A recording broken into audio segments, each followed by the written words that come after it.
Good afternoon, everybody, and welcome back to RobMotive. You know, I've been thinking it's getting close to time to do the next oil change on the Toyota Tacoma.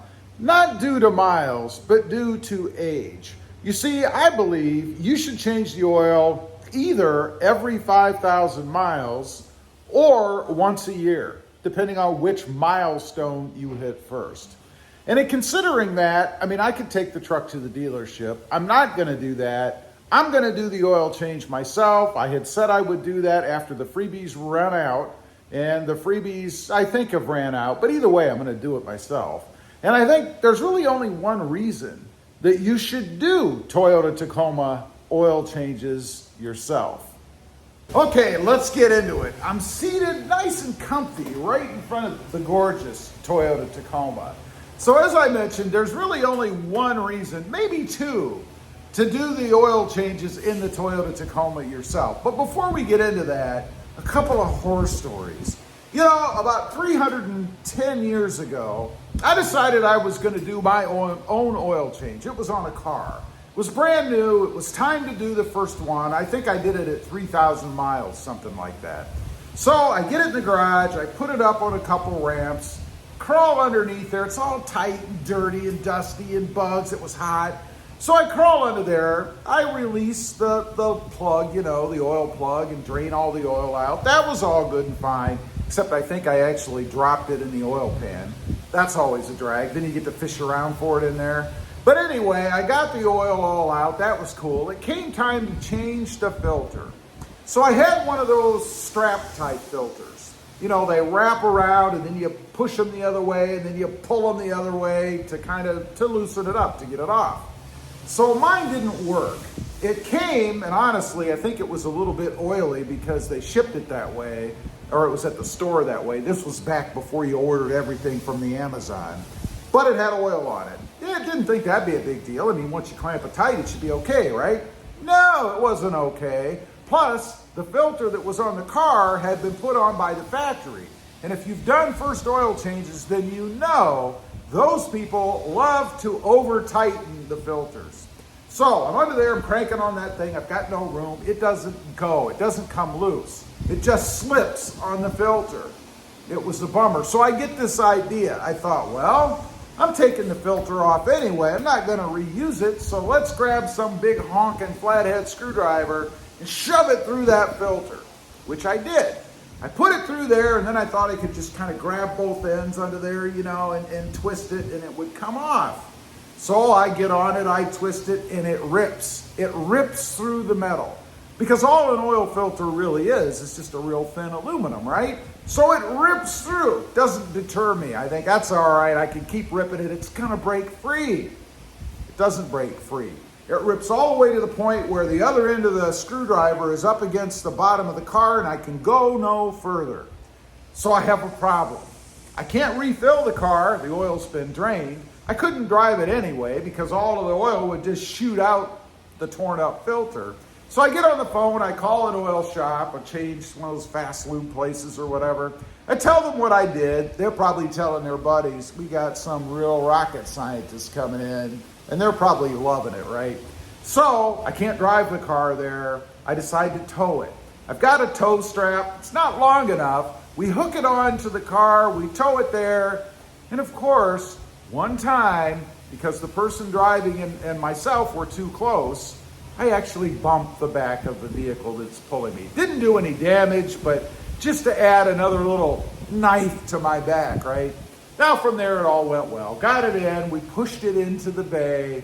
They changed the oil filter because they had the right equipment. I had them go ahead and do the whole thing because I thought, you know, I'm here now. So make sure you have the right tools. Make sure, and I think the best ones to use are those little caps. You know, it's like a big socket. You put it on the bottom with a ratchet, and that enables you to get the filter off. I will never use one of those straps again. Never. Now, the other little horror story, and it didn't happen to me, but I've heard of a lot of people that it's happened to, is taking the wrong drain plug off.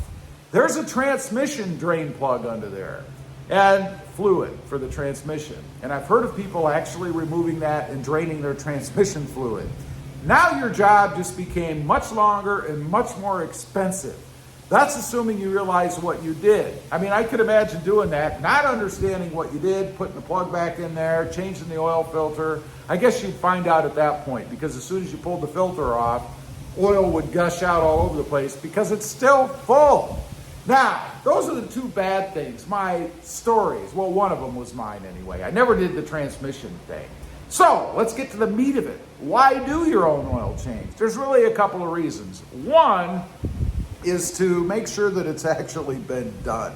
How many news stories have you seen about shops that are no good? People have taken their cars in just for a simple oil change. The shop doesn't do anything. Or they only do part of the job. Maybe they change the oil, they don't change the filter. Maybe they over-tighten everything. You know, it was tough enough for me on that one to try to get it off. Imagine somebody cranking one on and then the next guy tries to do it. What a bummer that is. Stripping out the oil plug. I've heard of that happening many times. It happened once to me. It was on, I think it was a Chevy S10 or something, 100 years ago. They actually stripped out the oil plug. They did tell me about it though. And they had to re-thread it and put in a bigger plug because obviously they couldn't use what they had. They did that because they over-tightened it. Just these little things that happen. I took a car in, another horror story for you real quick. I took a car in once for service. This wasn't an oil change, just happened to pop into my mind. It was a Honda. And one of the valets that moved them in and out of the shop actually ran it into the overhead door that was coming down. I don't know if they thought they had time to get in. I think it was cold outside, but what a nightmare that was. They paid for the body shop bill and all that because there was damage. It actually dented the hood, had to have a little Bondo put in. That car was 3 months old. Now, the other thing is cost, money. You know, I think a lot of people think that you're gonna save a lot of money when you're doing an oil change, and you can eventually. I say eventually because there are things you have to buy to do oil changes, right? I mean, you have to buy the tools to do it. You're gonna need one of those little cups, those little sockets to put underneath. You're gonna need a ratchet, so you're gonna need a socket set, or at least the ratchet itself. You're gonna need an oil pan. You have to drain it somewhere, right? You have to buy the filter, you have to buy the oil, and of course, there's your time. Of course, we all know that when you do things yourself, your time is worth nothing. It's free, but there still is a cost, and the way you overcome that, of course, is to do multiple oil changes. You know, once you're on your second, third, fourth one, now you start to see a positive upswing in the money that you're gonna save. One last thing I'm gonna mention, because it has really come into play today, is what do you do with the oil that you've taken out, the used, the bad oil? Used to be, you could take that to one of the oil change places, drop it off. You could even just leave it sit out front. They would dump it in their tank, whatever they do, and dispose of it. Not anymore. These days, they either won't take it or they charge you to do something with it. So you have a problem. You have to decide what you're gonna do with the used spent oil. I'm curious, if you change your own oil, what do you do with that used oil? Remember, this is anonymous, so be honest. That's it. That's the one reason I would do it myself, just to make sure that it's done correctly. Also, real quick, I do have 2 additional channels. Mod Driven, all about the Honda Civic, getting ready to do an oil change on that one. And RobMotive JT, all about the Jeep Gladiator. Check them out, and if you're interested, why not subscribe? And while you're at it, smash the subscribe button here too. Thanks for watching. Stay safe out there. Bye.